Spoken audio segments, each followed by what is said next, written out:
பல ஆண்டுகள் கடந்தன. பின்பு தேவன் தம்முடைய தீர்க்கதரிசியாகிய ஏசாயாவிடம், ஒரு கன்னிகை கர்ப்பவதியாகி ஒரு குமாரனை பெறுவாள், அவருடைய நாமம் அதிசயமானவர், ஆலோசனை கர்த்தா, வல்லமையுள்ள தேவன், நித்திய பிதா, சமாதான பிரபு என்னப்படும் என்றார்.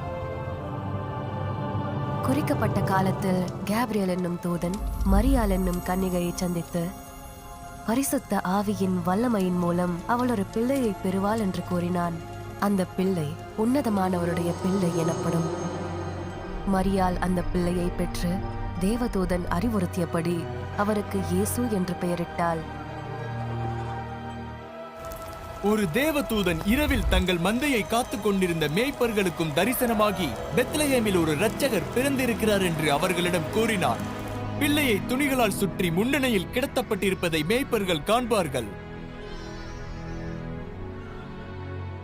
இயேசுவுக்கு சுமார் 30 வயதாக இருந்தபோது யோவான் என்னும் மனிதனால் தண்ணீரால் ஞான ஸ்நானம் பெற்றார். அப்போது தேவ ஆவியானவர் ஒரு புறாவை போல இயேசுவின் மேல் வந்திறங்கினார்.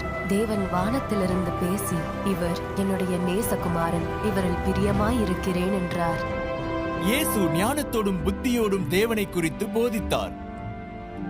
அவர் வியாதியஸ்தர்களை குணமாக்கினார். திரளான ஜனங்களை போஷித்தார். பிசாசுகளை துரத்தினார். மரித்தவர்களையும் உயிரோடு எழுப்பினார். ஜனங்களை சகலத்தையும் படைத்தவராகிய தம்முடைய பிதாவாகிய தேவனிடம் திரும்பச் செய்ய இயேசு இவை அனைத்தையும் அன்பினால் செய்தார். இருப்பினும் அவருடைய சொந்த ஜனங்கள் அவரை வெறுத்தார்கள். அவர் கைது செய்யப்பட்டார். அவர் மீது துப்பினார்கள். காரணமில்லாமல் அடிக்கப்பட்டார். முள்ளுகளால் செய்யப்பட்ட கிரீடம் அவர் தலையின் மேல் வைக்கப்பட்டது. ரோம அதிகாரிகள் இயேசுவை விடுவிக்க முன்வந்த போது அவருடைய சொந்த ஜனங்கள் அவரை புறக்கணித்தார்கள்.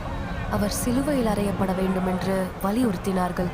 எனவே ரோம தேசாதிபதியாகிய பொந்தியு பிலாத்து இயேசுவை சிலுவையில் அறைய உத்தரவிட்டான்.